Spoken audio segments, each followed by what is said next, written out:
तो एक बार फिर आप सभी का स्वागत है मेरे चैनल पढ़ा दे भाई में। अगर अभी तक आपने मेरे चैनल को सब्सक्राइब नहीं किया है तो पहले प्लीज़ मेरे चैनल को सब्सक्राइब कर लीजिए। तो चलते हैं वीडियो में आगे। तो मैं आज लेकर आया हूँ क्वेश्चन नंबर 5 का पार्ट नंबर 1, जो कि है design of pressed steel plate water tank. तो आप ये एक इमेज देख रहे हैं, प्रेस्ड स्टील प्लेट से बना हुआ एक वाटर टैंक है जो कि अभी ग्राउंड पर रखा हुआ है। ये image pressed still water tank की है जो कि मैंने IS 804 से ली है।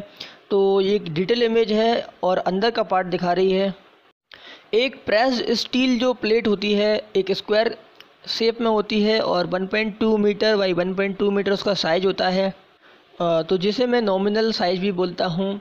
अगर मैं एक 1.2 metre by 1.2 metre by 1.2 metre के एक क्यूबिक टैंक बनाता हूँ, तो इस साइज़ के क्यूबिक टैंक में करीबन 1950 लीटर्स पानी स्टोर हो जाएगा। तो ऐसे टैंक्स जो कि प्रेस्ड स्टील प्लेट से बने हुए हैं उनकी डेप्थ जो है 1.25 मीटर या फिर 2.5 मीटर या फिर 3.5 मीटर और 5 मीटर तक गहरी हो सकती है, मतलब डेप्थ हो सकती है। इससे ज़्यादा डेप्थ नहीं लेंगे, 5 मीटर से ज़्यादा डेप्थ नहीं लेंगे। अब ज़्यादा टाइम वेस्ट ना करते हुए तो अब प्रेस्ड स्टील से बना हुआ एलिवेटेड वाटर टैंक को हम डिज़ाइन करने की कोशिश करते हैं। इसके लिए IS कोड लगेगा IS 804 1967, मतलब 1967। तो क्वेश्चन नंबर 5 के लिए मैं सिंपल क्या ले रहा हूँ, कैपेसिटी ले रहा हूँ, वो भी 90,000 लीटर्स की कैपेसिटी ले रहा हूँ या फिर 90,000 लीटर्स की कैपेसिटी ले रहा हूँ। बस इतना सा लूँगा और आपको जैसा भी क्वेश्चन मिले एग्ज़ाम में आप सॉल्व कर लेंगे, ठीक है। तो सबसे पहला जो मेरा स्टेप है वो है design of dimension of the water tank. तो जो हमारा टैंक होगा तो उसकी डायमेंशन का डिज़ाइन हम कैसे करेंगे। बस हमें कैपेसिटी पता है 90,000 लीटर्स है और हमें प्लेट का साइज़ पता है कि 1.25 मीटर बाई 1.25 मीटर की मेरी स्क्वायर शेप की एक प्रेस्ड स्टील प्लेट होती है। तो कैसे मैं कैपेसिटी डिसाइड करूँगा और कैसे मैं साइज निकालूंगा टैंक का या डायमेंशन निकालूंगा टैंक की। तो मैं लिख लेता हूँ कि capacity of pressed steel tank कितनी है, 90,000 लीटर्स या फिर 90,000 लीटर। और लीटर्स को मैं मीटर क्यूब में कन्वर्ट करना पहले भी बता चुका हूँ। तो 19,000 जो है इंटू कर देंगे 10⁻³ का और ये मीटर क्यूब में कन्वर्ट हो जाएगा। तो ये 3 जीरो से ये -3 कट जाएगा और 90 मीटर क्यूब मेरा बचेगा। तो capacity of pressed steel tank कितना आ गया, 90 मीटर क्यूब। मैं मान रहा हूँ let the overall height of the tank, जो टैंक की जो डेप्थ होगी या हाइट होगी वो मैं कितनी लेके चल रहा हूँ, ये मैं लेके चल रहा हूँ 2.5 मीटर की डेप्थ लेके चल रहा हूँ। इसका मतलब है कि दो प्लेट की जो गहराई होगी, मतलब दो प्लेट की जो डेप्थ होगी, क्योंकि 1.25 मीटर प्लस 1.25 मीटर, इसीलिए मैंने यहाँ पर 2 का मल्टीप्लाई किया है, बिकॉज मुझे दो प्लेट लगाने पड़ेंगी वर्टिकली। तो क्या बनेगा मेरा 2.5 मीटर की डेप्थ वाला टैंक बनेगा। तो मैं एक प्रोवाइड कर रहा हूँ फ्री बोर्ड। फ्री बोर्ड का मतलब क्या है कि जब वाटर ओवरफ्लो होगा टैंक से तो मुझे ओवरफ्लो नहीं होने देना है और कुछ डेप्थ पहले ही, तो मतलब कि टॉप से कुछ डेप्थ पहले ही मुझे एक पाइप लगाना पड़ेगा अलग अलग लोकेशन पर, जिससे कि जो टैंक में से जो पानी है, एक्स्ट्रा वाटर है, वो निकल जाए और मेरा टैंक ओवरफ्लो ना हो। तो मैं मान रहा हूँ एक फ्री बोर्ड मैंने प्रोवाइड किया है 150 mm का, यानी कि 6 इंचेस का या फिर 15 सेंटीमीटर का। तो मेरी नेट जो डेप्थ होगी और जो इफेक्टिव डेप्थ होगी, जितना पानी उसमें स्टोर रहेगा हमेशा, वो कितना हो जाएगा 2.5 मीटर। क्या थी मेरी ओवरऑल, क्या थी डेप्थ थी, उसमें से मैंने 0.15 माइनस कर दिया तो मेरा H डैश मतलब कि नेट जो डेप्थ होगी वो कितना आ गया 2.35 मीटर आ चुकी है। So area of tank required, तो इसके हिसाब से जो मेरी नेट डेप्थ आई है उसके हिसाब से मैं एरिया ऑफ टैंक निकाल लेता हूँ, मतलब कि जो बॉटम का एरिया होगा। तो जो आपका जो वॉल्यूम था 90 मीटर क्यूब की जो कैपेसिटी थी उससे मैं नेट डेप्थ से मैं डिवाइड कर दूंगा, ठीक है, क्योंकि एरिया इंटू हाइट क्या होगा, वॉल्यूम हो जाएगा। तो जो बॉटम का जो एरिया है वो कितना आ चुका है 38.29 मीटर स्क्वायर कैलकुलेट हो चुका है एरिया ऑफ टैंक, जो कि बॉटम का एरिया है। तो मैं चलता हूँ आगे। अभी मैं एज्यूम कर रहा हूँ स्क्वायर बॉटम टैंक, ठीक है। तो जो बॉटम जो एरिया है मैं एक स्क्वायर शेप का मान के चल रहा हूँ, आप रेक्टेंगल भी लेके चल सकते हैं, ठीक है। तो मैंने यहाँ फ़िलहाल स्क्वायर लिया है। यदि मैं ए को क्या मान रहा हूँ, साइड ऑफ स्क्वायर, मतलब स्क्वायर की जो एक साइड है उसको मैं अगर ए मान रहा हूँ तो एरिया मेरा क्या है, A is equals to 38.29 metre square है एरिया। और स्क्वायर का एरिया क्या होता है, साइड स्क्वायर, या बोल सकते हो ए इंटू ए का स्क्वायर। तो एरिया कैपिटल ए को मैंने रिप्लेस कर दिया है ए स्क्वायर से और इक्वेट कर दिया है 38.29 से, और ए की वैल्यू अंडर रूट में लेके मैंने निकाल दी है। तो ए की वैल्यू कुछ आ चुकी है 6.18 मीटर कुछ आ चुकी है वैल्यू। तो मैं कह सकता हूँ कि अप्रॉक्सीमेट 6.25 मीटर मुझे मानना पड़ेगी। और क्यों मानना पड़ेगी? बिकॉज 1.25 मीटर की जो प्लेट है उसके हिसाब से मुझे एक टैंक बनाना पड़ेगा, है ना। तो देखिए अभी 6.18 को मैं अगर 1.25 मीटर से डिवाइड करूंगा तो इसका मतलब है 4.94 प्लेट्स आ रही हैं, तो जो कि पॉसिबल नहीं है। अब मैं 6.25 को अगर मैं डिवाइड करूंगा 1.25 से तो करीबन 5 प्लेट्स आ रही हैं, तो ये ज़्यादा फिगर सही रहेगा। तो मैंने इसीलिए जो स्क्वायर का जो साइज लिया है, एक साइड का जो साइज लिया है वो 6.25 मीटर लिया है। Hence providing 6.25 metre by 6.25 metre by 2.5 metre size tank with pressed steel plates of 1.25 metre by 1.25 metre, जो कि नॉमिनल साइज होता है प्लेट्स का, और ये वेरिएशन नहीं कर सकता, यही कोड में दिया हुआ है।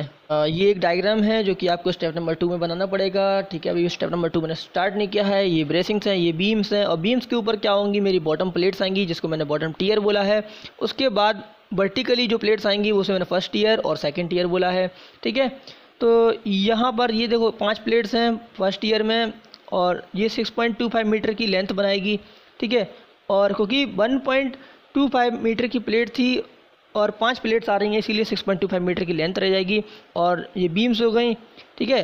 तो बीम्स के ऊपर क्या है, बॉटम टीयर, मतलब कि बॉटम हॉरिजॉन्टल प्लेट्स, उसके ऊपर फर्स्ट ईयर, उसके बाद सेकेंड टीयर, ठीक है। सो ये अभी स्टेप नंबर फर्स्ट में ही चल रहे हैं। अभी वो स्टेप नंबर 2 का डायग्राम मैंने पहले ले लिया है, थोड़ा गलती हो गई है तो माफ़ करना उसके लिए।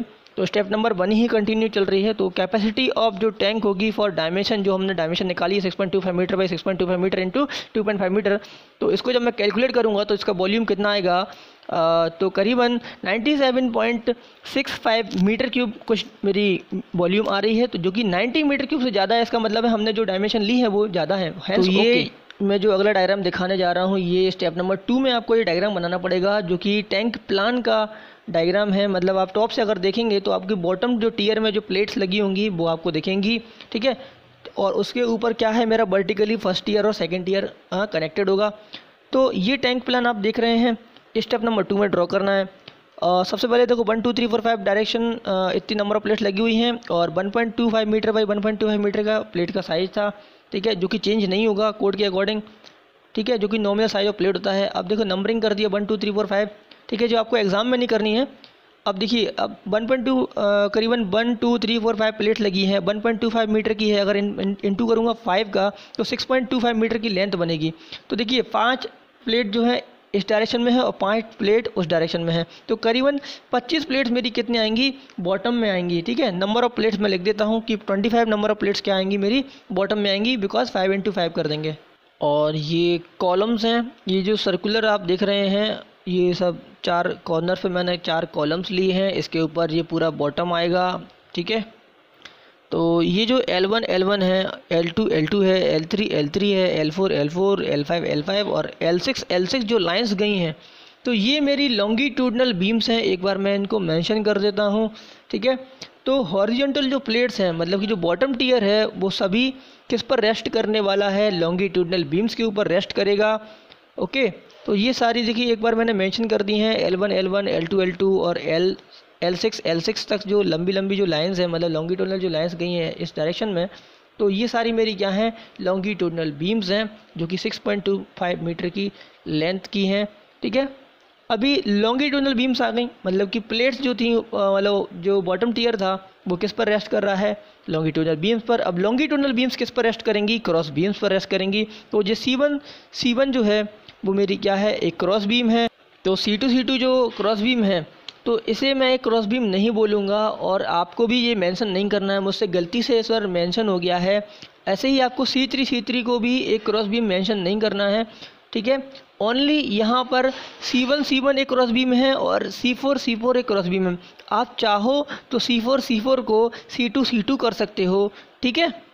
और अदरवाइज़ आपको C2 और C3 आपको मेंशन नहीं करना है। ठीक है, ये मान लीजिए 2 क्रॉस बीम्स हैं, ये 2 मार्कर मैंने रखे हुए हैं। अब ये 2 जो पेन रख रहा हूँ इनको मान लीजिए कि ये लॉन्गिट्यूडनल डायरेक्शन में लॉन्गिट्यूडनल बीम्स हैं जो कि क्रॉस बीम के ऊपर रेस्ट कर रही हैं। ठीक है, तो इन लॉन्गिट्यूडनल बीम्स के ऊपर ये मान लीजिए मेरी क्या है, प्रेस्ड स्टील प्लेट है। तो ऐसे ही प्लेट्स इस पर रेस्ट करेंगी जो कि बॉटम टियर है। अब बॉटम टियर के ऊपर वर्टिकली क्या आएंगे, मेरी फर्स्ट टियर आएंगी, मतलब वर्टिकल प्लेट्स जो आएंगी जो वर्टिकल बॉल बनाएंगी टैंक की।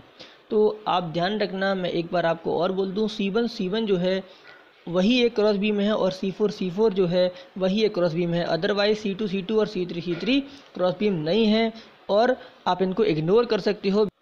अब मैं थोड़ा सा स्टे कनेक्शन थोड़ा मेंशन कर देता हूँ। तो ये मैंने स्टे कनेक्शन कर दिया है और ये भी मैं स्टे कनेक्शन कर देता हूँ। तो एक्चुअल में आपको थोड़ा कंफ्यूजिंग लगेगा अभी, जब तक आपको मैं कुछ इमेजेस नहीं दिखाऊंगा, आगे जब तक नहीं बताऊंगा। ये अगले डायग्राम में ये थोड़ा क्लियर हो जाएगा। तो आपको थोड़ा सा अभी वेट करना पड़ेगा, मतलब कि 30 सेकेंड या फिर 10 सेकेंड। तो मैं इधर ड्रॉ कर लेता हूँ पहले। तो ये भी स्टे बना रहा हूँ। स्टे क्या करेंगी, इस देखिए वैसे तो प्लस स्टील जो प्लेट्स होती हैं उनमें काफ़ी स्ट्रेंथ होती है, बेंडिंग नहीं होती उनमें। ठीक है, तो अब जब वर्टिकल बॉल को कहीं मतलब गिर ना जाए तो आपस में कनेक्ट करने के लिए जो मेंबर्स होते हैं, एंगल या फिर फ्लैट प्लेट्स, तो हम स्टेस का यूज़ करते हैं। ओके, तो अभी मैं थोड़ा और मेंशन कर दूंगा ये स्टे क्या होती हैं। ये सारी स्टे हैं, ये लॉन्ग स्टे है और ये शॉर्ट स्टे है। ठीक है, कैसे कनेक्शन करेंगे, देखिए मान लीजिए ये है वर्टिकल वॉल और ये है हॉरिजॉन्टल बॉटम। तो ये एक बॉटम टियर था और ये वर्टिकल टियर था। तो मैं एक बार मेंशन कर दूं, ये मेरा फर्स्ट टियर, मतलब कि फर्स्ट लेयर बोल सकता हूँ मैं वर्टिकल बॉल की, और वो सेकंड लेयर उसके ऊपर है। ये बॉटम टियर, मतलब बॉटम में जो प्लेट लगेंगी। अभी देखिए ये फर्स्ट ईयर का जो प्लेट का जो एंड है ऊपर की तरफ, और जो इससे जो जुड़ी हुई जो प्लेट है बॉटम टियर में, तो इन दोनों एंड्स को मैं क्या करूँगा, किसी मेंबर से जोड़ दूँगा, एंगल या फिर फ्लैट प्लेट से जोड़ दूँगा। ठीक है, अभी ये क्या एडिशनल स्ट्रेंथ देगी और बॉल्स को दूर जाने से रोकेगी। ठीक है, तो ये क्या है, मेरी शॉर्ट स्टे है, तो ये इस प्रकार से जुड़ेगी। और अभी देखिए फर्स्ट वाली को मैंने फर्स्ट से जोड़ दिया, सेकंड को सेकंड से, थर्ड वाली को थर्ड से, और फोर वाली को फोर के एंड से जोड़ दिया। अभी ये मान लो 5-5 है, ये 5-5 है, तो इस वाले एंड को इस वाले एंड से मैं क्या करूँगा, कुछ इस प्रकार से जोड़ दूँगा, कुछ ही एंगल या फिर फ्लैट प्लेट से। तो इसे मैं क्या बोलूँगा, लॉन्ग स्टे बोलूँगा। और यही वो डायग्राम में मैंने दिखाने की कोशिश की थी, इससे पहले वाले डायग्राम में दिखाने की कोशिश की थी। ठीक है, तो ये है मेरी लॉन्ग स्टे। इसी प्रकार से मैं सेकंड टीयर की जो भी प्लेट्स हैं उनके एंड्स को, जो बॉटम टीयर की जो सेकंड लेयर है उनकी जो प्लेट्स के एंड से जोड़ दूंगा। अभी देखो ये है शॉर्ट स्टे, तो ये दिख रही है मेरी शॉर्ट स्टे, तो छोटा सा बड़ा हुआ है। अभी ये आगे की तरफ पर जो बड़ी हुई है वो मेरी क्या है, लॉन्ग स्टे है। ठीक है, तो आप समझने की कोशिश कीजिए, टेंशन बिल्कुल नहीं लेना है आपको। तो ये डायग्राम आपको एग्ज़ाम में बिल्कुल ड्रॉ नहीं करना है, ये आपको समझाने के लिए था, जिससे आपको बेहतर तरीके से समझ में आए। ठीक है, अभी देखिए अब जो दूसरा डायग्राम है वो भी मैंने क्या है, एक प्रेस्ड स्टील प्लेट का डायग्राम बनाया हुआ है, जिसमें फ्लेंजेस हैं और इसका साइजेस बताया हुआ है, एक सेक्शन काटा हुआ है। ठीक है, ये फ्लेंजेस से मैंने क्या जोड़ा है, बोल्ट या फिर रिवेट है, सॉरी रिवेट तो होगी नहीं, यहाँ पर बोल्ट ही कसना पड़ेगा। ठीक है, तो इन्हीं फ्लेंजेस को मैं कनेक्ट करके मैं टैंक की बॉल बना सकता हूँ या बॉटम बना सकता हूँ। तो प्रेस्ड स्टील जो प्लेट्स हैं उनकी जो बेंडिंग स्ट्रेंथ है वो सफिशेंट होती है, तो हमें डिज़ाइन करने की ज़रूरत नहीं है, हमें ओनली थिकनेस से सेटिस्फाई करा देंगे, जो कि हमें कोड प्रोविज़न देता है।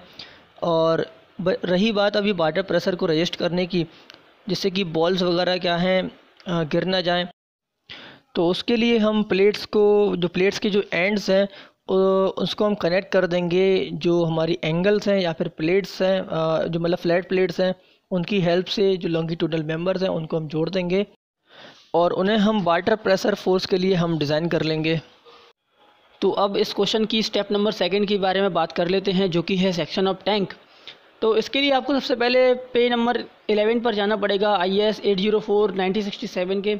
तो यहाँ पर डिफरेंट प्लेट्स की थिकनेस को एज्यूम करने के लिए आपको एक टेबल दी होगी, तो वहाँ से डिफरेंट प्लेट्स की आप थिकनेस को एज्यूम कर लेना। तो मैं यहाँ पर मेंशन भी कर देता हूँ, see page number 11 of IS 804-1967, let thickness of bottom plates. तो जो बॉटम प्लेट्स थी उसकी जो थिकनेस है मैं कितनी मान के चल रहा हूँ, 6 mm लेके चल रहा हूँ। और ऐसे ही थिकनेस ऑफ फर्स्ट टीयर, मतलब कि जो परपेंडिकुलर जो होंगी बॉटम के, यानी कि वर्टिकल बॉल में जो पहली लेयर होगी प्लेट्स की, वो कितने की थिकनेस की ले रहा हूँ मैं, 6 mm की ले रहा हूँ, ठीक है। और थिकनेस ऑफ सेकंड टीयर, मतलब कि सेकंड लेयर, इसकी जो थिकनेस है मैं 5 mm ले रहा हूँ। तो पेज नंबर 11 और टेबल नंबर 5 से आप minimum nominal thickness of plates ले सकते हैं, जो कि डिपेंड करेगा डेप्थ ऑफ टैंक। इस केस में 2.5 मीटर की डेप्थ है, तो बॉटम और फर्स्ट टीयर ऑफ साइड्स मेरा 6 mm का है, और जो टॉप टीयर है वो 5 mm का है। तो इस सेकंड स्टेप को स्टार्ट करने से पहले मैंने जो डायग्राम बनाए थे, जो एलिवेशन और जो टैंक प्लान बनाया था, वो आपको स्टेप नंबर फर्स्ट में नहीं बताना है, जैसे कि मैंने पहले बताया था। तो आपको स्टेप नंबर सेकंड में ही ये डायग्राम ड्रॉ करने हैं। और यहाँ पर थोड़ा सा करेक्शन मुझे करना था कि सबसे पहले मुझे क्रॉस बीम दिखानी थी, तो मैंने ये आई सेक्शन दिखा दिए हैं क्रॉस बीम्स के। तो क्रॉस बीम के ऊपर हमारी लॉन्गिट्यूडनल बीम आ रही थी, और उसके ऊपर क्या आ रहा था, बॉटम टीयर आ रहा था। तो मैं इधर क्लियरली मेंशन कर देता हूँ, इसीलिए आपको कोई भी कन्फ्यूज़न ना हो। तो ये मेरी क्या है, क्रॉस बीम्स हैं, इसके ऊपर लॉन्गिट्यूडनल बीम डली हुई है, ठीक है। और ये क्रॉस बीम किसके ऊपर रेस्ट कर रही है, कॉलम्स के ऊपर रेस्ट करेगी। एक मैंने ये लाइन ड्रॉ कर दी है, और यहाँ पर थोड़ा क्लियर करके दिखाने की कोशिश की है, आप डायग्राम ठीक से बना लेना। तो ये एक जो लेयर मैं दिखा रहा हूँ, ये थोड़ा सा कर दिया है, तो ये है मेरी बॉटम टीयर, ठीक है। तो आप अच्छे से एक डायग्राम बना लेना, ओके। और ध्यान रखना कि आपको जो सेक्शन नंबर 2, सॉरी जो स्टेप नंबर जो 2 है, तो उसका ये डायग्राम है। देखो डायग्राम ऑफ स्टेप नंबर 2 मैंने लिख भी दिया है एक बार, जिससे कि आपको क्लियर हो जाए कि ये स्टेप नंबर फर्स्ट में नहीं बनाना है। और ये जो टैंक प्लान था, तो ये भी स्टेप नंबर 2 में आपको ड्रॉ करना है, तो मैंने यहाँ भी मेंशन कर दिया है, ठीक है। तो अब स्टेप नंबर 3 को मैं शुरू करने जा रहा हूँ, जो कि है डिज़ाइन ऑफ स्टेज। स्टेज या तो एक एंगल हो सकती है या फिर एक फ्लैट प्लेट हो सकती है, ठीक है। ये एक लॉन्गिट्यूडनल मेंबर होगा जो कि 2 प्लेट्स के एंड को कनेक्ट करेगा और स्ट्रेंथ प्रोवाइड करेगा वाटर प्रेशर से रजिस्ट करने के लिए, ठीक है। तो सबसे पहले मैं शॉर्ट स्टे को डिज़ाइन करूँगा। तो एक डायग्राम ड्रॉ कर लेते हैं। मान लीजिए कि ये है फर्स्ट टीयर की एक वर्टिकल प्लेट, और ये है बॉटम टीयर की प्लेट, जिसको मैंने कनेक्ट किया है एक स्टे से, जो कि एक हाइपोटेनियस की तरह दिख रही है किसी ट्रायंगल की। तो ये है 1.25 मीटर की डेप्थ और 1.25 मीटर की इधर लेंथ हो जाएगी। तो ये भी एक प्लेट और ये भी एक प्लेट है, ठीक है। तो इनकी लोकेशन लिख देता हूँ, ये बॉटम प्लेट है या फिर बॉटम टीयर वाली प्लेट बोल सकते हो, और ये फर्स्ट टीयर मतलब कि फर्स्ट जो लेयर है वर्टिकल बॉल की, तो ये वो वाली वो प्लेट है। जिन दोनों प्लेट्स के एंड्स को मैंने किससे जोड़ा है, स्टे की हेल्प से मैंने इनको कनेक्ट किया है। तो इस ट्रायंगल की 2 साइड्स इक्वल हैं और एक 90 डिग्री का एंगल है, तो जो बचे हुए 2 एंगल होंगे वो अप्रोक्सीमेट क्या 45 डिग्री के एंगल्स होंगे, ठीक है। तो एक मैं फोर्स मान रहा हूँ T1 जो कि 45 डिग्री पर इंक्लाइंड है, और ये एक फोर्स है कैपिटल P1, तो ये है वाटर प्रेशर फोर्स, ठीक है। तो ये इंटेंसिटी ऑफ वाटर प्रेशर क्या है, गामा H हो जाएगी। इस ट्रायंगल को आप प्रेशर डिस्ट्रीब्यूशन डायग्राम मान सकते हैं, मतलब कि वाटर प्रेशर के डिस्ट्रीब्यूशन डायग्राम मान सकते हैं, ठीक है। तो इसी डायग्राम की हेल्प से मैं स्टे में जो फोर्स आएगा इस वाटर प्रेशर के कारण, तो उसको मैं कैलकुलेट करने की कोशिश करूँगा। मैं मान के चल रहा हूँ कि जो वाटर टैंक है इसमें जो वाटर लेवल है वो फुल है, मतलब कि फ्री बोर्ड मिलाकर पानी इसमें पूरा भरा हुआ है, लबालब भरा हुआ है पानी, ठीक है। तो मैं एज्यूम कर रहा हूँ, assuming water in the tank is full including free board. तो इस केस में जो प्रेशर फोर्स बनेगा, तो अभी तो कोई दिक्कत नहीं है क्योंकि डेप्थ 1.25 मीटर की डेप्थ है, ठीक, ओके। तो देयरफॉर प्रेशर फोर्स जो P1 है, तो ट्रायंगल का एरिया क्या होगा, 1/2 इंटू गामा H बेस हो गया इंटू हाइट। तो ये तो क्या हो गया, प्रेशर फोर्स पर मीटर लेंथ हो गया, और मैंने लेंथ का मल्टीप्लाई कर दिया L का। तो 1/2 इंटू 10 इंटू 1.25 इंटू 1.25, और लेंथ कितनी है 1.25। तो ऐसे आप कैलकुलेट कर सकते हैं क्या, प्रेशर फोर्स को, ठीक है। तो इनको मैं कैलकुलेट कर लेता हूँ, ठीक है। ये फोर्स पर मीटर आएगा, पर मीटर लेंथ पर, इसीलिए मैंने लेंथ से मल्टीप्लाई कर दिया। तो मेरा क्या बचेगा, ओनली किलोन्यूटन में प्रेशर फोर्स बचेगा, कैपिटल P1। तो सॉल्व करने के बाद कैपिटल P1 की वैल्यू आ चुकी है 9.77 किलो न्यूटन, और जो मैंने 10 यहाँ पर लिया था वो 9.81 किलो न्यूटन पर मीटर क्यूब लेने की जगह मैंने अप्रोक्सीमेट 10 किलो न्यूटन पर मीटर क्यूब ले लिया है वैल्यू, जो कि यूनिट वेट ऑफ वाटर था। मैं मान रहा हूँ कि T1 जो है एक हॉरिजॉन्टल कंपोनेंट है उस फोर्स का, ये जो फोर्स है शॉर्ट स्टे में है, मतलब कि शॉर्ट स्टे में जो फोर्स है उसका हॉरिजॉन्टल कंपोनेंट क्या है, कैपिटल T1 में मान के चल रहा हूँ। यहाँ पर मैं O पॉइंट को कंसीडर कर लेता हूँ, ठीक है, और इसी O पॉइंट के अबाउट मैं मोमेंट को इक्वेट करूँगा। तो जो T1 है, तो T1 into 1.25 metre perpendicular distance होगी, तो एक मोमेंट ये बन जाएगा, और P1 इंटू ये जो डिस्टेंस है डेड डैश करके मैंने दिखाई है, मतलब h/3 करूँगा तो ये लोकेशन आ जाएगी, है ना। तो मैं अभी इक्वेट कर लेता हूँ मोमेंट को। तो टेकिंग मोमेंट अबाउट O, तो जो भी क्लॉकवाइज मूवमेंट डेवलप हो रहे हैं और जो एंटी क्लॉकवाइज मूवमेंट डेवलप हो रहे हैं, तो इन दोनों को मैं इक्वेट कर लेता हूं। तो T1 इंटू 1.25 मीटर मतलब कि फोर्स इंटू परपेंडिकुलर डिस्टेंस में एक मूवमेंट हो गया, और इसको इक्वेट कर दिया मैंने 9.77 इंटू h/3 मतलब कि 1.253 से। तो इसको मैंने जब कैलकुलेट किया तो वैल्यू T1 की आ गई 3.25 किलो न्यूटन। अगर T1 की वैल्यू आ गई है तो उसकी हेल्प से मैं फोर्स निकाल सकता हूँ शॉर्ट स्टे में, स्टे के अंदर जो फोर्स है उसको कैलकुलेट कर सकता हूँ। तो F1 is equals to T1 sec 45 degree. तो मैं और भी लिख सकता हूँ कि T1 जो है वो F1 cos 45 डिग्री के फॉर्म में मैं रिजॉल्व कर सकता हूँ, बिकॉज T1 क्या है, हॉरिजॉन्टल कंपोनेंट है फोर्स का जो कि स्टे में है, ठीक। तो F1 की वैल्यू मैं कैलकुलेट कर लेता हूँ 3.25 sec 45 डिग्री, ठीक है। तो ये आ गया F1 4.61 किलो न्यूटन, मतलब ये है फोर्स किसमें, शॉर्ट स्टे में फोर्स है इतना। अभी देखो 3.25 sec 45 डिग्री को मैं क्या कर सकता हूँ, 3.25 को मैं डिवाइड कर सकता हूँ cos 45 से, तो ये बात एक ही है, ठीक है। तो ये जो मैं एरो करके दिखा दिया तो ये क्या आएगा मेरा F1, ठीक है। तो मेंशन करने की ज़रूरत नहीं है खास, मैं बस आपको समझाने के लिए बता रहा था। Since allowable stress in stay, मतलब स्टे में मैं कितनी स्ट्रेसेस को अलाउ कर सकता हूँ, तो 0.6 टाइम्स F/, और ये वाटर टैंक है इसीलिए 0.8 का मैंने मल्टीप्लाई किया, तो 0.8 इंटू 0.6 इंटू 250। तो अलाउएबल स्ट्रेस इन स्टे कितना आ गया, 120 न्यूटन पर mm²। तो सिंपल सा कॉन्सेप्ट है, stress is equals to force per unit area. तो मैं एरिया कैलकुलेट नहीं कर सकता क्या, तो मैं स्ट्रेस को डिवाइड कर दूंगा फोर्स से, तो मेरा एरिया आ जाएगा। Therefore sectional area required for short stay, मतलब शॉर्ट स्टे के लिए सेक्शनल एरिया कितना रिक्वायरमेंट है, तो मैं फोर्स F1 को मैं किससे डिवाइड कर दूंगा, अलाउएबल स्ट्रेसेस से डिवाइड कर दूंगा। Sigma is equals to F/A। अगर सिग्मा को मैं नीचे ले लूँगा तो एरिया आराम से कैलकुलेट कर सकता हूँ, कोई कठिन बात नहीं है। तो 4.61 और किलो न्यूटन को मैंने 10⁻³ से मल्टीप्लाई कर दिया, तो जो न्यूटन में आ गई है वैल्यू, और 120 न्यूटन पर m² में, तो न्यूटन से न्यूटन कट जाएगा और m² में वैल्यू आ जाएगी। तो कैपिटल A मतलब एरिया जो है सेक्शनल शॉर्ट स्टे में जो रिक्वायर्ड है वो 38.42 mm² आ चुका है।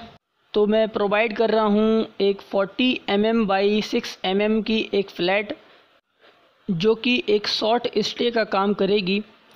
मैं मान रहा हूँ कि ये शॉर्ट स्टे जो है 40 mm बाई 6 mm, इसको कनेक्ट करने के लिए मैं 18 mm फाई मतलब 18 mm डाया की रिवेट यूज़ करूँगा इनके कनेक्शन के लिए या फिर फिक्सिंग के लिए।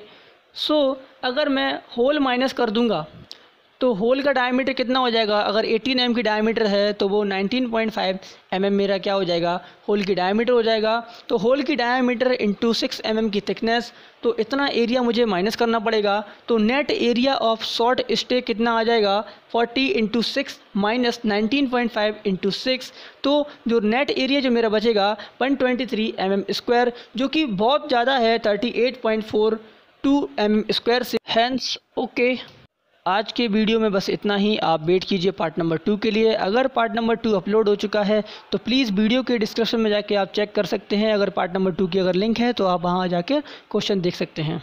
अगर आपको ये वीडियो अच्छा लगा तो प्लीज़ इस वीडियो को लाइक करें, अपने दोस्तों के साथ में शेयर करें और इस चैनल को सब्सक्राइब करना ना भूलें।